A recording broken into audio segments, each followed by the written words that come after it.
पद्म पुराण की ओर। चलो हाथ जोड़ेंगे, सीधे बैठेंगे। हम कैसे सीधे बैठेंगे? नीचे नमो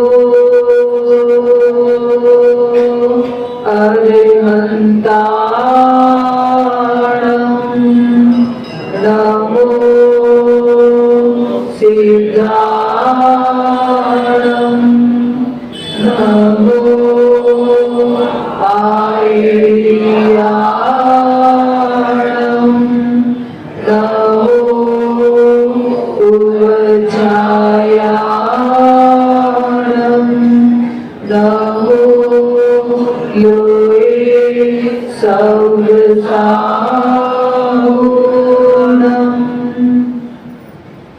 देवादिदेव 1008 श्री मुनीश्वरनाथ भगवान की, वीतरागी राम भगवान की, वीतरागी हनुमान भगवान की, संत शिरोमणि आचार्य गुरुदेव श्री विद्यासागर जी महाराज की, वंदनीय हरिका मां श्री आदर्शवती माता जी की।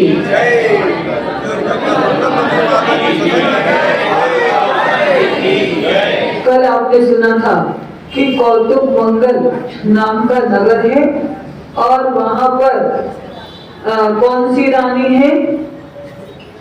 वहां पर बलशाली वीर जो वहां के राजा थे व्योमबिंदु और महाप्रतापी शासक हुए। उनकी रानी नंदवती की 2 पुत्रियां थी, कौशिकी और केकसी। तो कौशिकी का विवाह वैश्रवण नाम के राजा से होता है और उनके बेटे का नाम वैश्रव नाम के राजा से होता है, बेटे का नाम वैश्रवण होता है। और वो भी बहुत बड़ा हुआ, बेटा भी तो प्रतापशाली वो राजा हुआ। इधर जो केकसी थी छोटी बहन, उसका विवाह रत्नश्रवा नाम के राजा से होता है। तो उनको भी पुत्र रत्न की प्राप्ति होती है। तो 3 स्वप्न देखे थे। कौन सा? पहले स्वप्न में केकसी रानी ने क्या देखा था? सिंह को देखा पराक्रमी, जो बहुत सारे हाथियों के जो दंड स्थल होता उसको विदीर्ण करता हुआ वो रानी के मुख में प्रवेश कर लिया। दूसरे स्वप्न में देखा उन्होंने कि जाज्वल्यमान प्रतापशाली सूर्य के दर्शन हुए। तीसरे स्वप्न में देखा शीतलता प्रदान करने वाले चंद्रमा का। तो उनके जो पति हैं, केकसी रानी के पति रत्नश्रवा, जब रानी ने पूछा अपने पति से, उन्होंने निमित्त ज्ञान के द्वारा बताया। कौन से ज्ञान के द्वारा? निमित्त ज्ञान के द्वारा बताया कि रानी पराक्रमी वैभवशाली, आप पुत्र को जन्म दोगी, ऐसा कहा। और प्रथम पुत्र प्रति वासुदेव होगा, अर्थात प्रति नारायण।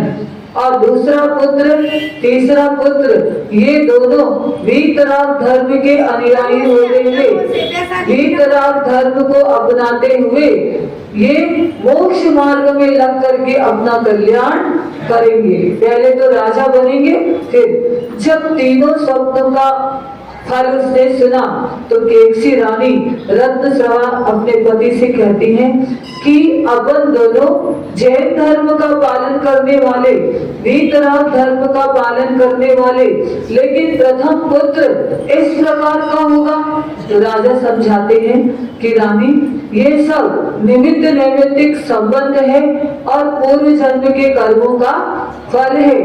तो खुश होकर के रानी अपनी दिनचर्या में लीन हो जाती। समय व्यतीत होता है, रानी के अंदर भाव होते हैं। कौन से? वो अपना मुख दर्पण में नहीं देखती थी, तलवार में अपना मुख देखती थी। और शत्रु राजा के प्रति इसके अंदर ज्यादा शत्रु मतलब वैर का भाव और उनसे बदला लेने के भाव, ऐसे परिणाम होते थे। तो जैसे जैसे दिन व्यतीत हुआ और पहला शिशु प्रथम बालक का जन्म हुआ, अब क्या होता है, वो बालक जन्म लेते साथ वो ऐसे करवट लेके नहीं सोता था, सीधा ही सोता था बालक। और उसकी कभी तो भाव उनके एकदम रिपुटित करी हुई, कभी ऐसा, और अपना हाथ पैर भी अच्छे से बच्चे लोग पटकते ना, ऐसा ही।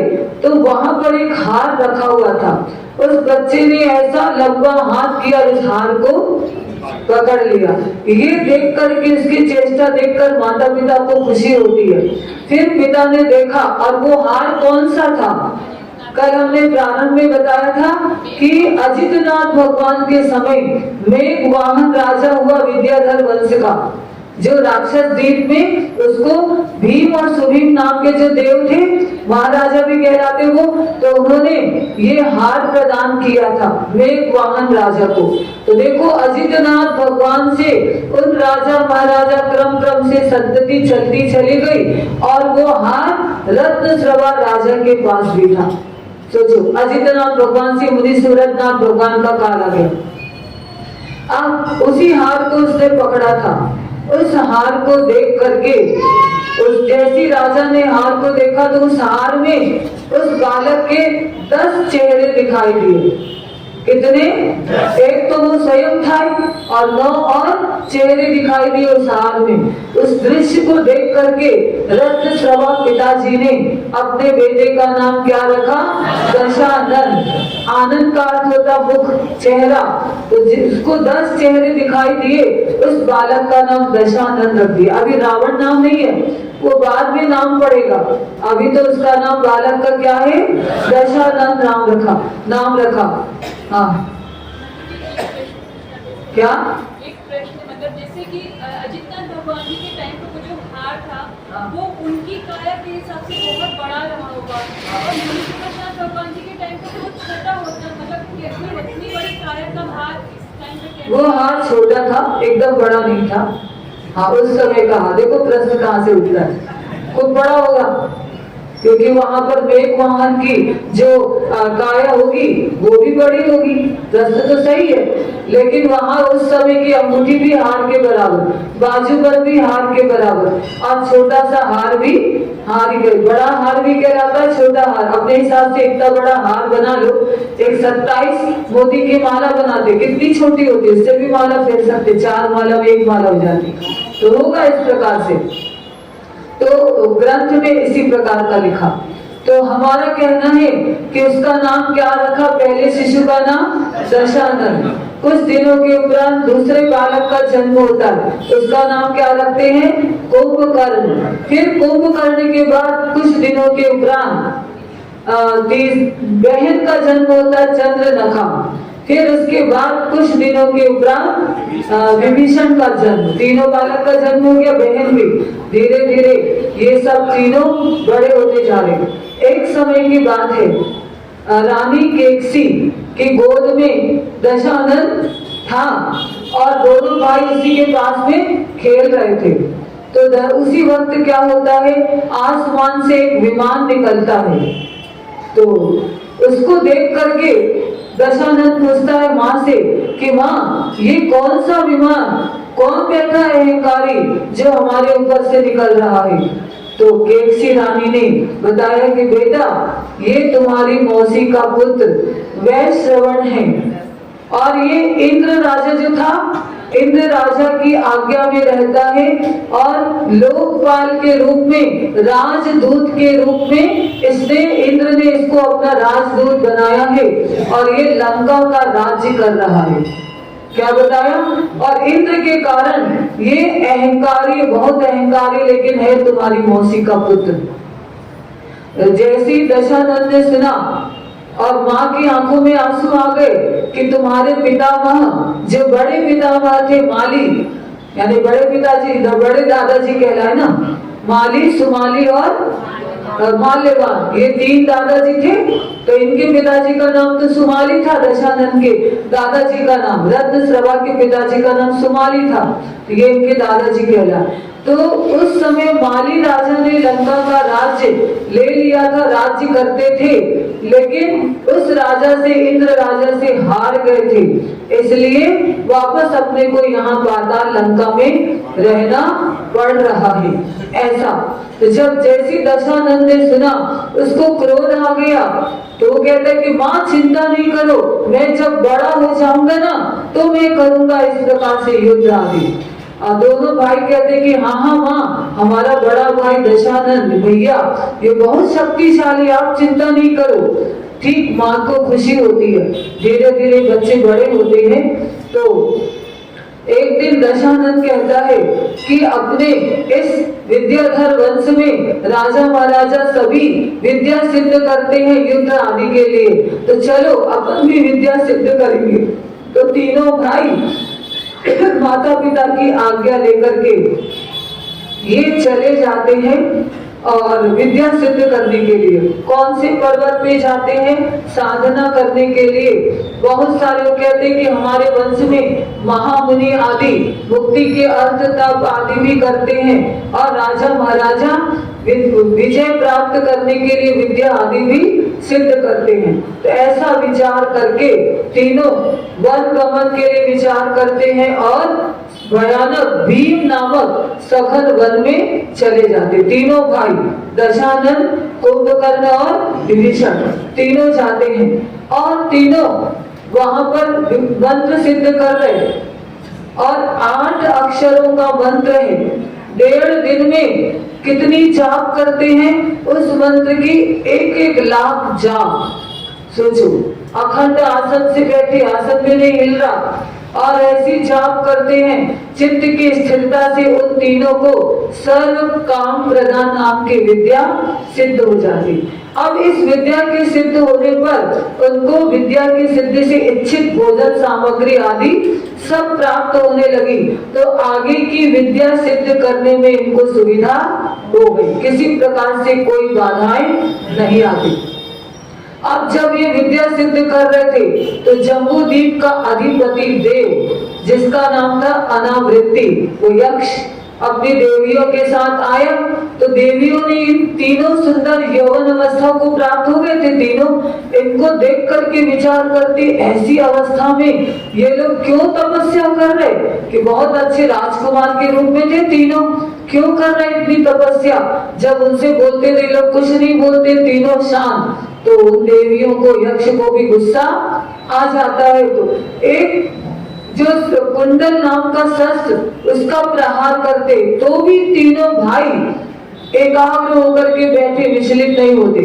अब वो यक्ष जो था उसको भी गुस्सा आता। देवियां यक्ष से कहती कि दे दो, अपन इतनी बात कर रही है अपने से बोलते ही नहीं। तो यक्ष को भी गुस्सा आ जाता कि तुम मेरे रहते किसकी आराधना कर रहे? मैं जम्बूद्वीप का स्वामी देव कहलाता हूँ, अनावृत्ति नाम का देव। तो उसको भी क्रोध आता है, तो वो भी सबसे कहता है कि इनके ऊपर अपने को उपसर्ग करना चाहिए। कई प्रकार का उपसर्ग करते, क्या करते हैं? वो केकसी रानी को यानी कि दशानन की माँ को दिखाते हैं। फिर चंद्रनखा का अपहरण करते हुए, क्योंकि देवलोक तो विक्रिया से कई रूप बना सकते ना, तो वो सब दृश्य दिखाते हैं। बहुत देर तक इस प्रकार का उपसर्ग करते रहे, लेकिन तीनों भाइयों में से 2 भाई कुंभकर्ण और विभीषण थोड़ा इनके अंदर विचलित बना आ जाता, लेकिन दशानन तो एकाग्र होकर के बैठा हुआ। आचार्य लिखते हैं यदि मुनि दीक्षा लेकर के ऐसी एकाग्र साधना करता तो वो मोक्ष का पुरुषार्थ भी कर सकता था, लेकिन वो तो विद्या सिद्ध कर रहा। अब कई कितनी सारी विद्याएं दशानन को सिद्ध हो जाती है और कुंभकर्ण को और विभीषण को 4-4, 5-5 विद्याएं सिद्ध होती है। इसमें दशानन की एक अवलोकनी नाम की विद्या भी थी, जिसके द्वारा उसने श्री राम लक्ष्मण सीता के बारे में जान लिया था और सीता का अपहरण किया था। वो आगे आएगा, तो विद्या का नाम याद रखना, अवलोकनी नाम की विद्या। बहुत सारी विद्याएं थी, तो ये सिद्ध हो जाती है। जब तीनों को विद्याएं सिद्ध हो जाती है तो ये लोग, और अनावृत्ति नाम का यक्ष था, वो इनकी स्तुति करता है और देवांगनाएं जो देवियां थी वो भी स्तुति करते हैं। तीनों भाइयों की प्रशंसा, स्तुति मतलब प्रशंसा करते हैं और संकट के समय हम आपकी सहायता करेंगे, ऐसा बोल करके देव चला जाता। अब तीनों भाई आते हैं और जैसी माता पिता को पता चलता है कि इतनी सारी विद्याएं इन्होंने सिद्ध कर ली है, तो सब बहुत खुश हो जाते हैं, इतनी खुशी होती है। अब क्या होता है आगे जाकर, जो कुंभकर्ण था ना, वो बार बार लंका में आकर के उपद्रव जैसा करता था। कुंभकर्ण तो वैश्रवण राजा था, मौसी का बेटा, तो वो इससे बहुत परेशान था। तो ये खबर भेजता अपने दूत के द्वारा, किसको? सुमाली राजा। सुमाली दादाजी थे ना दशानन के पिताजी, उनको खबर भेजता तो उनसे खबर मिलती बेटे रत्नश्रवा को, और रत्नश्रवा से खबर मिलती है दशानन को, तीनों भाइयों को। जब इन लोगों ने सुना तो इनको भी गुस्सा आता है कि एक तो ये मौसी का बेटा है और लंका में जो हमारा अधिकार होना चाहिए वो अधिकार करके बैठा है। दशानन जैसी सुनता उसको भी बहुत गुस्सा आती। अब तीनों भाई, अब दशानन कहता अपने माता पिता से, रत्नश्रवा और केकसी माँ थी, उससे कहता दशानन माता आप चिंता नहीं करो, आपको युद्ध में नहीं जाना, मैं जाऊंगा युद्ध में। अब ये युद्ध की तैयारी पूरी होती है और उधर वैश्रवण जो राजा था उसको भी खबर मिलती है। वो कहता कि अरे ये छोटे छोटे, क्योंकि वो बड़ा था इनसे उम्र में, पहले उसका जन्म हुआ था, ये मेरा सामना क्या कर पाएंगे, और मेरी मौसी के बेटे हैं युद्ध करने आ रहे। पहले तो वो वहां जाकर के उनको मना करते, मतलब खबर भेजता, लेकिन दशानन कहता कि नहीं मैं तो जाऊंगा। अब युद्ध करते, ऐसा घमासान युद्ध होता है। तो जब हारने की बारी आती है तब वैश्रवण कहता है कि भाई तू तो मेरा भाई है, मौसी का बेटा है, और तू क्या युद्ध कर रहा है। दशानन कहता है युद्ध क्षेत्र में कोई किसी की रिश्तेदारी नहीं चलती, तुम हारने लगे इसलिए ऐसा बोलने लगे, और वो भी क्रोध में आ जाता है। दोनों में युद्ध होता है। युद्ध में वैश्रवण हार जाता, मूर्छित हो जाता है। फिर उसको उसके राज्य के लोग सब लेकर के आते हैं वापस, और इधर दशानंद आदि विजय प्राप्त करके चले जाते हैं। और जैसी दशानंद को विद्या सिद्ध होती है तो दशानंद ने स्वयंप्रभ नाम का अपनी विद्या के द्वारा एक सुंदर महल, एक पर्वत, संगम पंचम नाम का पर्वत होता है, उस पर्वत पर बहुत सुंदर स्वयंप्रभ नाम का नगर बनाता है। तो पूरे जैसे इनके पिताजी, माता पिता, दादाजी आदि को पता चलता है, सब चले जाते दशानंद से मिलने के लिए विद्या सिद्ध होने के बाद। युद्ध तो बाद में होता है। तो जब विजय प्राप्त हो जाती है, वापस लौट के आते हैं तो माता पिता बहुत खुश होते हैं। फिर इसके बाद जो वैश्रवण राजा था उसकी मूर्छा दूर होती है, उसको अपने आप में हीन भावनाएं आने लगती है कि मैं तो पराजित हो चुका हूँ। ऐसा सोचते सोचते इसको वैराग्य हो जाता है। क्या हो जाता है? वैराग्य हो जाता है। तो कुछ राजाओं के साथ में वो वैश्रवण राजा था, वो दिगंबर दीक्षा धारण कर लेता और ऐसी कठोर तपस्या करता है, निर्वाण को प्राप्त कर लेता। देखो पहले युद्ध होता है, फिर इसके बाद जब उदासीनता कैसी आती सोच लीजिए, और दिगंबर दीक्षा धारण करके कठोर तपस्या करते हैं और मोक्ष को प्राप्त कर लेते। इधर दशानंद आदि वापस लंका में आ जाते। उस नगर से स्वयंप्रभ नगर बसाया था, वहां भी आना जाना, जैसे आप लोग एक प्लाट यहाँ है तो दूसरा कॉलोनी में भी कर लेते हो कि नहीं करते ना, ऐसे ही वो भी था, स्वयंप्रभ नगर भी था, लेकिन अब पाताल लंका से कहां पर आ गए? इधर आ गए, श्री मतलब लंका में आ गए, और वहां पर आकर के सभी खुशी खुशी अपना जीवन व्यतीत करते हैं। अब आगे क्या होता है? दशानंद का विवाह किसके द्वारा होता है और वो मंदोदरी कैसे प्राप्त होती है, इसका वर्णन आगे आने वाले समय में सुनेंगे। सबको अच्छा लग रहा है ना? ठीक है, तो जोरदार जयकारा लगाना।